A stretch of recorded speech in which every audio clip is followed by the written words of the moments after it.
तो स्टूडेंट्स अब question number है 5 एक्सरसाइज 1.2 क्वेश्चन नंबर 5 और इसके टोटल पार्ट हैं 4 और ये तमाम के तमाम part as a long board में आ सकते हैं। तो चलें स्टार्ट करते हैं क्वेश्चन नंबर 5 को। आपको स्टूडेंट्स लॉज ऑफ एक्सपोनेंट का ख्याल रखना है। वो सब अभी जो हमने पिछले क्वेश्चन में लॉज ऑफ एक्सपोनेंट यूज़ किए हैं बिल्कुल एज इट इज़ ये क्वेश्चन भी हम उसी तरह से इसको भी सॉल्व करेंगे। सबसे पहले स्टूडेंट्स गौर से देखें, आप लोगों के पास यहाँ पर है 25, 243, 16 और 8। तो आपने इन सब के सबसे पहले क्या बनाने हैं, प्राइम फैक्टर्स। तो यहाँ पर आपको कुछ प्राइम फैक्टर्स नज़र भी आ रहे होंगे कि मैंने किस किस का बनाया हुआ है। 243 का बनाया हुआ है, 16 का बनाया हुआ है, 25 और 8 आप लोगों को पता है बहुत ही सिंपल है, ऑलरेडी हम पीछे क्वेश्चंस में भी निकाल चुके हैं।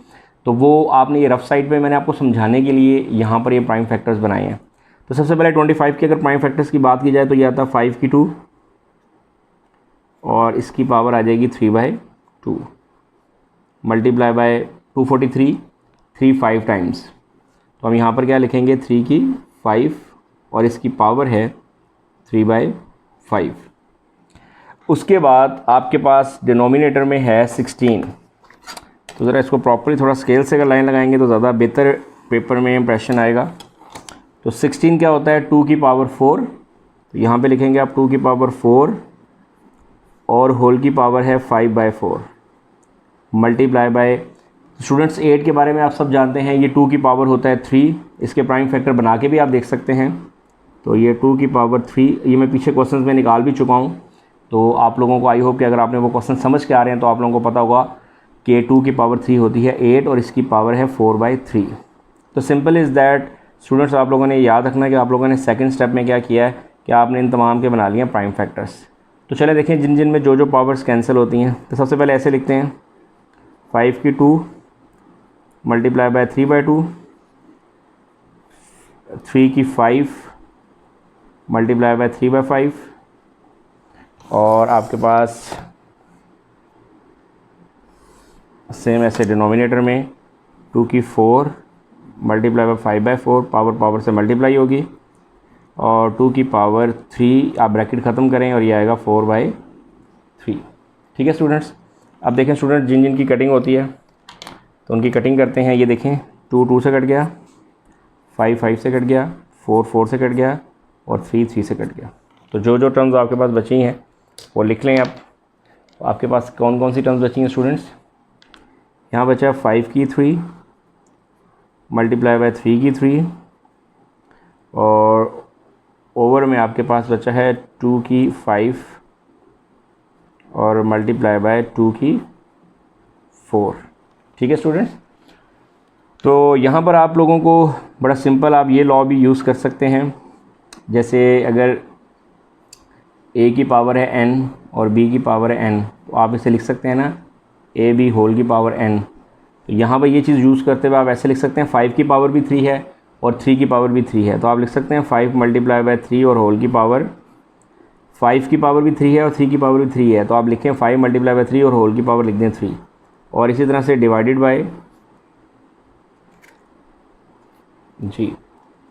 बाय 2 की पावर 5 और 2 की पावर 4। तो बेसिस सेम हो तो पावर्स क्या हो जाती हैं स्टूडेंट्स, ऐड हो जाती हैं। तो आप इसे लिख सकते हैं 2 × 5 + 4।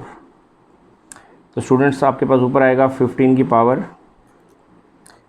पावर आपके पास 3 और डिवाइडेड बाय 2 की पावर आपके पास आएगी 9। तो आप लोगों ने स्टूडेंट्स 15 को कैलकुलेटर पे 3 टाइम्स लिख के मल्टीप्लाई करें तो वो आपके पास आएगा 3375 और डिवाइडेड बाय 2 की पावर 9 होता है 512 और ये आपका बुक पे इसका आंसर है। ठीक है स्टूडेंट्स। तो आई होप कि आप ये चीज़ अंडरस्टैंड कर गए होंगे। तो लोग देख सकते हैं 2 की पावर 5 + 4 ये कैसे हुआ था। 5 की बेस भी 2 है, 4 की बेस भी 2 है, दोनों बेसिस सेम है, मल्टीप्लाई हो रही हैं तो पावर्स क्या होगी, ऐड, इस लॉ के तहत। ठीक है। और ये आ गया 2 की पावर 9 और 2 की पावर 9 होता है 512। आई होप स्टूडेंट्स कि आप लोगों को ये क्वेश्चन आप लोग अंडरस्टैंड कर गए होंगे। तो चलिए चलते हैं नेक्स्ट पार्ट की तरफ। जी स्टूडेंट्स, पार्ट नंबर 2 को अच्छी तरह से देखें। पार्ट नंबर 2 में सबसे पहली चीज़ जो है आप लोगों के सामने जो मैंने प्राइम फैक्टर्स बनाए हैं वो किन किन नंबर के बनाए हैं उनको ज़रा गौर से देख लें। सबसे पहले मैंने 216 के प्राइम फैक्टर बनाए हैं। 216 के जो प्राइम फैक्टर्स हैं वो है 2 3 टाइम्स और 3 3 टाइम्स, आपको नज़र आ रहा होगा। ठीक है। तो ये हैं 216 के प्राइम फैक्टर्स और ये हैं 54 के प्राइम फैक्टर्स। तो चलें अब क्वेश्चन को सॉल्व करते हैं। सबसे पहले मैंने किस किस के प्राइम फैक्टर बनाए हैं, 54 के और 216 के। ठीक है स्टूडेंट्स, और इससे पहले अंदर आपको 27 नज़र आ रहा है, इसके प्राइम फैक्टर ऑलरेडी हम पिछले क्वेश्चन में बना चुके हैं। 3 की पावर 3 आता है, 9 का आपको ऑलरेडी पता है। तो चलें इसको सॉल्व करते हैं। तो जिन जिन के हमने प्राइम फैक्टर बनाए हैं सबसे पहले उनको लिखते हैं। जी स्टूडेंट्स देखें ज़रा इसको। सबसे पहले 54 को क्या लिखेंगे, ये देखें 2 1 टाइम्स है और 3 कितने टाइम्स है, 3 टाइम्स। तो हम इसको किस तरह से लिखेंगे, ये देखें 2 मल्टीप्लाई बाय 3 की पावर 3। ठीक है स्टूडेंट्स, एंड मल्टीप्लाई का साइन है यहाँ पर। स्टूडेंट्स ये जो लिखा हुआ है इसको बड़े ध्यान से आप लोगों ने अंडरस्टैंड करना है। इसमें लिखा हुआ है यहाँ पर क्यूब रूट है, यहाँ पर है 27। तो सबसे पहले ज़रा इसको इस तरह से लिख सकते हैं। पहले तो मुझे ये बताएं, इसको लिख सकते हैं 3 की 3 और इसकी पावर है 2x, इसकी पावर है 2x और इसके बाहर है क्यूब रूट, इसके बाहर है क्यूब रूट। ठीक है स्टूडेंट्स, तो इसको इस तरह से लिख लें, यानी कि सिर्फ 27 को मैंने लिखा है 3 की पावर 3। इसके बाद आ जाएं नीचे वाले स्टेप पे, ज़रा गौर से देखें। 9 को क्या लिखेंगे स्टूडेंट्स, 3 का स्क्वायर और ये आएगा x + 1। यहाँ पर प्लस का साइन है स्टूडेंट्स। तो 216 के प्राइम फैक्टर हमने क्या बनाए थे, 2 की 3 और 3 की 3। तो ये दोनों लिखते हैं। 216 के प्राइम फैक्टर 2 की पावर 3 और मल्टीप्लाई बाय 3 की पावर 3 और आगे लिखा हुआ है 3 की पावर है 2x - 1। उसको विदाउट ब्रैकेट आप ऐसे लिख लें ताकि हम लॉज ऑफ एक्सपोनेंट यूज़ कर सकें, क्योंकि ये बेसिस सेम है, पावर्स ऐड होंगी। इस चीज़ को अपने माइंड में रखिएगा। तो चलाएँ दोबारा से इस तरफ। सबसे पहले ऊपर क्या लिखेंगे, 2 मल्टीप्लाई बाय 3 की पावर 3, इसको एज इट इज़ रहने दें,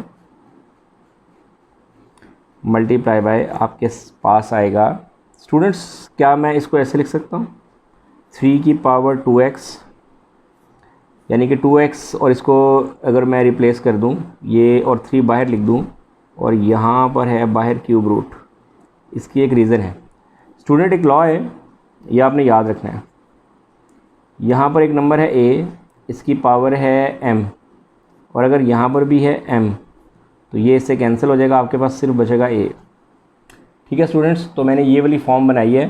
तो मैंने क्या किया, 3 की पावर ये 3 थी ना, तो 3 और 2x की जगह को मैंने क्या कर दिया, चेंज कर दिया। 3 की पावर जो 3 थी उसको मैंने होल की पावर बना दिया है और 2x को मैंने 3 की पावर में लिख दिया है।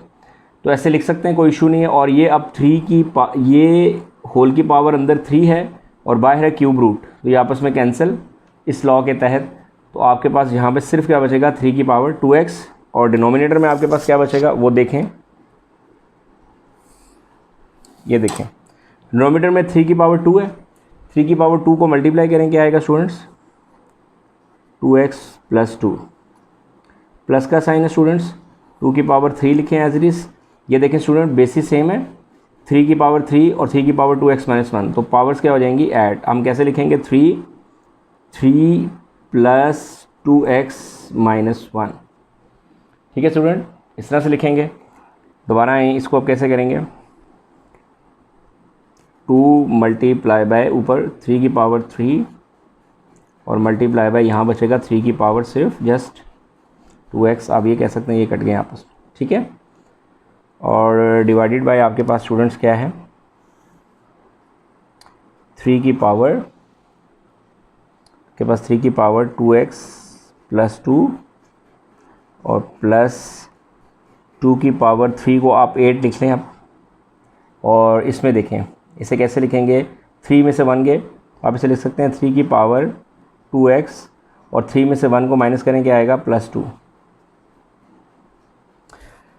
स्टूडेंट्स ऊपर तो लॉज ऑफ एक्सपोनेंट यूज़ होगा क्योंकि सब टर्म्स मल्टीप्लाई हो रही हैं। तो हम कैसे लिखेंगे, 2 मल्टीप्लाई बाय ये 3 है, ये भी 3 है, बेसिस सेम है, मल्टीप्लाई हो रही हैं तो पावर्स क्या हो जाएंगी ऊपर ऐड। यानी इसे कैसे लिखूँगा, 3 + 2x, ऊपर ये लॉ यूज़ होगा। और अगर आप नीचे देखें तो इन दोनों में से कॉमन क्या आ रहा है, नीचे 3 की पावर 2x + 2 + 8, क्योंकि नीचे प्लस का साइन है इसलिए आप लोगों को कॉमन लेना पड़ेगा। आप ये ना इनकी बेसिस सेम समझे और इनकी पावर्स को ऐड कर दे, वो तब होंगी अगर ये मल्टीप्लाई का साइन होता है। यहाँ पर प्लस है तो आपने 3 की पावर 2x + 2 यहाँ से और 3 की पावर 2x + 2 यहाँ से कॉमन ले लें। 3 की पावर 2x + 2। तो स्टूडेंट जब यहाँ से आपने कॉमन ली थी तो यहाँ पर क्या बचेगा 1 प्लस यहाँ से जब कॉमन ले लिया तो यहाँ पर इसके साथ क्या था 8, तो वो यहाँ लिखा जाएगा। ठीक है स्टूडेंट्स, तो अब आपके पास क्या है, अब स्टूडेंट्स आपके पास है 2 × 3 की पावर 3 + 2x। स्टूडेंट्स नीचे देख रहे हैं 3 है, अगर बेसिस सेम हो, डिवाइड हो रही हो तो पावर्स क्या हो जाती हैं, सब्ट्रैक्ट। तो ये दोनों पावर्स ऊपर जाकर क्या हो जाएंगी -2x और -2। ये लॉ स्टूडेंट्स अगर आपको याद हो, a की पावर m a की पावर n, इसे हम कैसे लिखते थे a m - n। यानी कि अगर बेसिस सेम हो रही हो, अगर बेसिस सेम हो और डिवाइड हो रही हो तो पावर्स क्या हो जाती हैं सब्ट्रैक्ट। तो यही चीज़ यहाँ पर हमने अप्लाई की है इस 3 पर और इस 3 पे। ये दोनों डिवाइड हो रहे हैं, बेसिस सेम है तो पावर्स क्या होगी सब्ट्रैक्ट। नीचे क्या बचेगा स्टूडेंट्स आपके पास, नीचे बचेगा 1 + 8 कितना होता है स्टूडेंट्स, वो आपके पास होता है 9। इसको सॉल्व करें तो इसमें कटिंग क्या क्या होती है स्टूडेंट्स, -2x + 2x कैंसिल, 3 में से 2 गए तो आप स्टूडेंट्स से कैसे लिख सकते हैं, आप इसे लिख सकते हैं 2 × 3 की पावर कितनी बचेगी स्टूडेंट्स, 3 - 2 कितना होता है 1 / 9। तो 2 को 3 से मल्टीप्लाई करें कितना आएगा 6/9।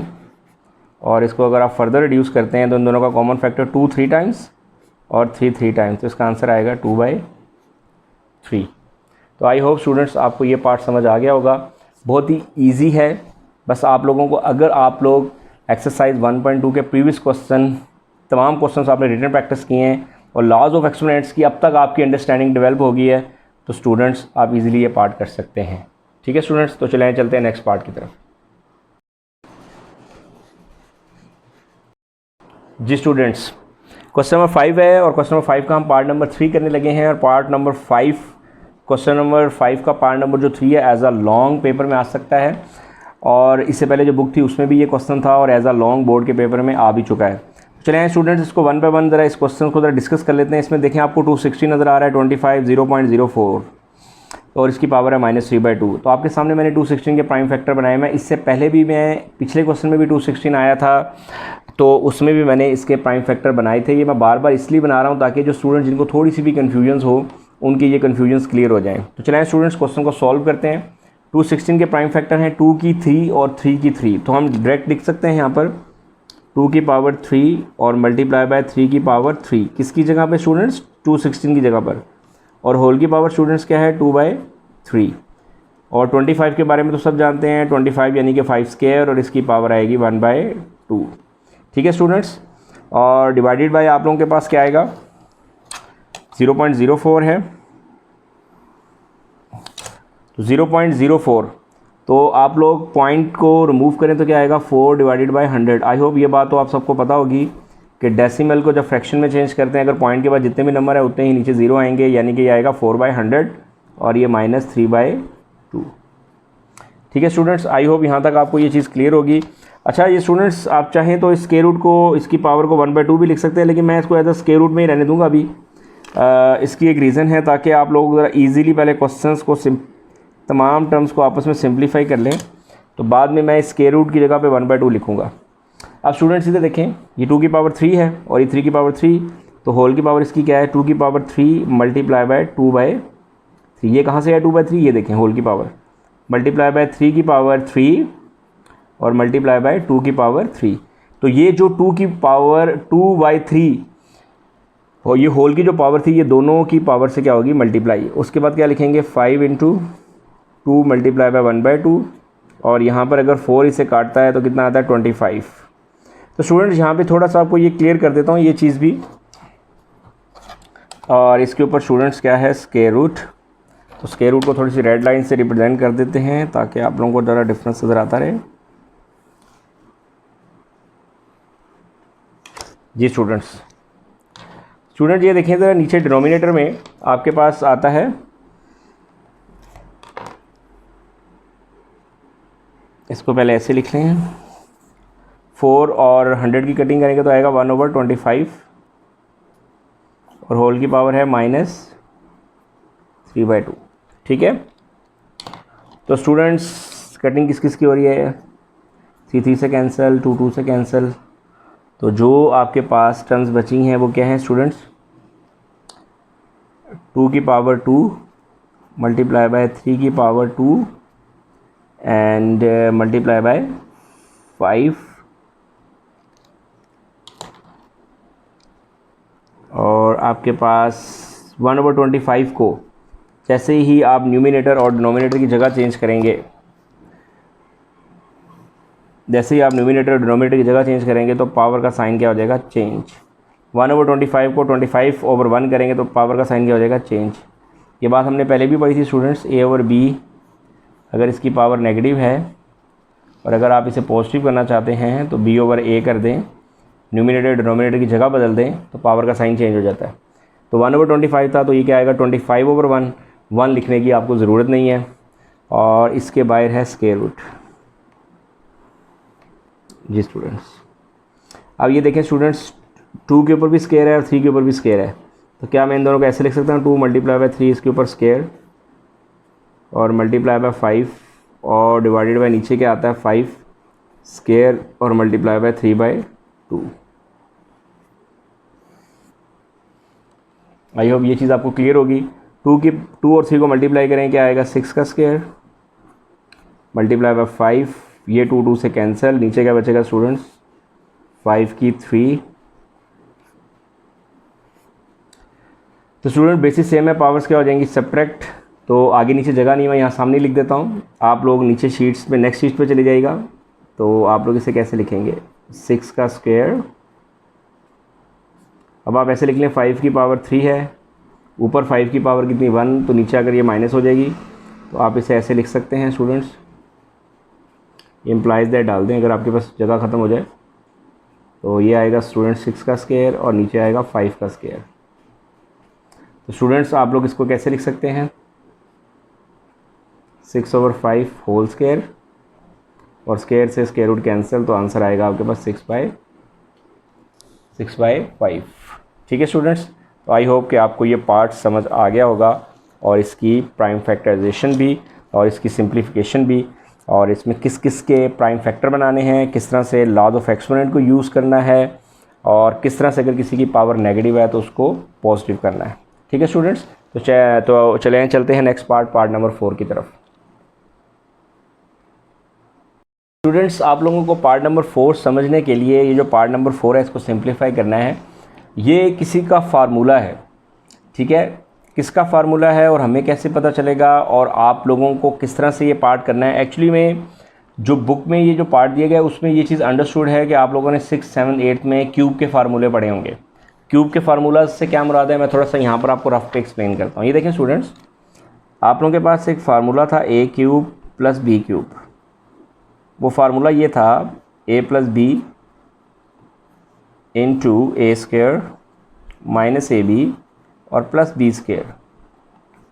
इसी तरह यही फार्मूला माइनस में ऐसे था a³ - b³, वो था a - b × ये यहाँ पर स्क्वायर a² माइनस यहाँ प्लस आएगा ab और +b²। तो a³ + b³ और a³ - b³ ये दो फार्मूलाज अगर आपने नहीं भी पढ़े, अगर आपको याद नहीं भी हैं तो उसको अंडरस्टैंड कर लें।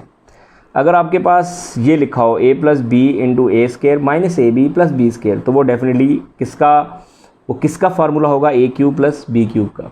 ठीक है, तो इसी तरह से अगर a - b × a² + ab + b² वाली फॉर्म कहीं आपको नज़र आ जाए तो वो किसके इक्वल होगी? a³ - b³। जैसे स्टूडेंट्स आप लोग लिखते नहीं है a + b कहीं बन रहा हो और a - b कहीं लिखा हो, इस तरह की फॉर्म बन रही हो तो आप फार्मूला लगाते हैं a² - b²।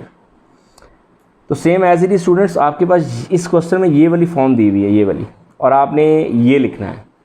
कैसे? इधर देखें, आप गौर से देखिएगा ज़रा। सबसे पहले अगर आप गौर से देखें तो यहाँ पर आप लोगों ने किस तरह से लिखेंगे, ये देखें। थोड़ा सा मैं आपको दिखा भी देता हूँ। a की पावर क्या है? 1/3, ठीक है, प्लस b की पावर क्या है? 2/3। इसको एज इट इज़ लिख लें। फार्मूले के मुताबिक यहाँ पर क्या होता है? स्क्वायर, यानी कि की पावर 1/3 और उसका क्या होगा स्केयर। तो डेफिनेटली a की पावर 1/3 ही थी और उसका क्या है स्केयर बन रहा है, माइनस यहाँ पर जो होता है उसको एज इट इज़ लिख दें a की पावर 1/3, a की पावर 1/3 थी और b की पावर क्या है 2/3। और यहाँ पर क्या लिखा हुआ है आपके पास, अगर आप गौर से देखें तो क्या मैं इसको ऐसे लिख सकता हूँ, b की पावर आपके पास 2/3 × 2। स्टूडेंट्स ये देखें गौर से, ये बन रहा है a + b × a² - ab + b²। ये फॉर्म बन रही है, ये देखें फर्स्ट वाली फॉर्म बन रही है। अगर गौर से कंपैरिजन करें a + b, a की जगह पर कौन सी वैल्यू है a की पावर 1/3, b की जगह पर कौन सी वैल्यू है b की पावर क्या है 2/3। तो आप लोगों ने देखा यहाँ पर a का क्या होता है स्केयर, तो यहाँ पर जो भी वैल्यू है क्या उसका स्केयर है +ab, सॉरी ये माइनस वाला है -ab और आगे क्या है लास्ट में b²। तो क्या यहाँ पर मैंने b² बना लिया। तो स्टूडेंट्स आपके पास ये कौन सा फार्मूला बन रहा है, ये फार्मूला बन रहा है a की पावर 1/3 इसका क्यूब प्लस b की 2/3 इसका क्यूब, ये फार्मूला बन रहा है। ठीक है स्टूडेंट्स, आपको पता कैसे चलेगा कि ये a³ + b³ का फार्मूला बन रहा है। अगर आपके पास यहाँ पर a + b की फॉर्म है और यहाँ पर a² - ab है और प्लस b² है, तो ये फार्मूला फिर प्लस का है। ये देखें प्लस के फार्मूले में यहाँ पर क्या आता है माइनस आता है। ठीक है स्टूडेंट्स, तो ये आपने इसको लिख लिया a³ + b³। तो a की वैल्यू, a की ऑलरेडी वैल्यू थी a की पावर 1/3 और b की वैल्यू b की पावर थी 2/3, तो वो आ जाएगा a की पावर 1/3 इसका होल क्यूब और प्लस b की पावर 2/3 उसका होल क्यूब। तो ये 3 से कैंसिल। स्टूडेंट्स आपके पास क्या बचेगा a + b²। ठीक है स्टूडेंट्स, तो आपको ऑलरेडी सिर्फ क्या करना है, अगर इस पार्ट की सिंपल मैं आपको बात बताऊं तो सिर्फ ये 2/3 है, इसको 1/3 होल स्केयर, यानी यहाँ और यहाँ पर आपने स्केयर मेंशन करना है। बाकी सिंपल इज़ दैट, उसके बाद ये a की पावर 1/3 का होल क्यूब आ जाएगा और b की पावर 2/3 का होल क्यूब आ जाएगा और बीच में प्लस आएगा। Simple is that. ठीक है, तो ये ऑलरेडी फॉर्म किसकी बन रही है a³ + b³ की और इसका आंसर आ रहा है a + b²। ठीक है स्टूडेंट्स, अगर आप में से किसी स्टूडेंट्स को प्रॉब्लम उनको होगी जिनको क्यूब के फार्मूलाज नहीं आते और जिनको फार्मूलाज की इम्प्लीमेंटेशन नहीं आती, तो थोड़ा सा बस आपने फोकस करना है कि आपको a³ + b³ बनाने के लिए यहाँ पर और यहाँ पर स्केयर चाहिए था, तो वो आपने किस तरह से बनाया इस चीज़ के ऊपर फोकस करना है। बाकी तमाम टर्म्स एज इट इज़ लिखी हुई हैं। तो आई होप कि आपको इस एक्सरसाइज के मैंने तमाम क्वेश्चंस अटैम्प्ट किए हैं। आपको इन तमाम क्वेश्चंस को रिटन प्रैक्टिस करना है। रिटन प्रैक्टिस के बगैर आप इनको टेस्ट में आपसे कभी भी ठीक नहीं होंगे। फार्मूलाज याद करने हैं, रिटन प्रैक्टिस करनी है। अगर आपको कोई प्रॉब्लम्स हो रही है तो बार बार एक चीज़ को रिटन प्रैक्टिस करें, कॉन्सेप्ट क्लियर करें, लॉज ऑफ एक्सपोनेंट यूज़ करें। डायरेक्ट किसी क्वेश्चन पे जाकर उसको सॉल्व करने की अगर आप कोशिश करते हैं और आप उसके प्रीवियस क्वेश्चन नहीं करते और डायरेक्ट किसी क्वेश्चन को टारगेट करते हैं तो बहुत मुश्किल होगा कि आप इन क्वेश्चंस को कर पाएँ। तो स्टूडेंट्स इस पूरी एक्सरसाइज के तमाम क्वेश्चंस एक टेम्पो और एक सीक्वेंस के साथ हैं। तो अगर आपने जब भी ये एक्सरसाइज 1.2 करनी है तो इसके तमाम क्वेश्चन स्टार्ट से और इसका जो कॉन्सेप्ट है हर क्वेश्चन का उसको पहले आपने अंडरस्टैंड करना है। अगर laws of exponent, laws of radicals और उसके बाद आप लोगों के पास ये जो सिंप्लीफिकेशन है, प्राइम फैक्टर कैसे बनाते हैं, कॉमन कैसे आता है, ये सब चीज़ें आपकी स्ट्रॉन्ग होंगी तो आपकी कैलकुलेशन ईजी होंगी। और रिटन प्रैक्टिस के बगैर ये क्वेश्चन कभी भी आपके पेपर में ठीक नहीं होंगे। आई होप स्टूडेंट्स अगर आपको ये वीडियो, ये एक्सरसाइज के तमाम क्वेश्चंस और इनके टेम्पटेशन जिस तरह से मैंने ये आपको करके भी दिखाए और जिस तरह से मैं कर रहा हूँ बोर्ड में भी आपने इनको ऐसे ही करना है। यहाँ पे जस्ट सोल्यूशन मेंशन करें, उसको स्पेलिंग कंप्लीट लिख दें हर पार्ट में। ठीक है स्टूडेंट्स, तो आई होप कि अगर आपको वीडियो पसंद आई हो तो उसको लाइक ज़रूर कीजिएगा। मेरे चैनल को आपने ज़रूर सब्सक्राइब करना है। अपना ख्याल रखिएगा। अल्लाह हाफिज़। तो आइए आगे मुलाकात होगी नेक्स्ट एक्सरसाइज 1.3 में।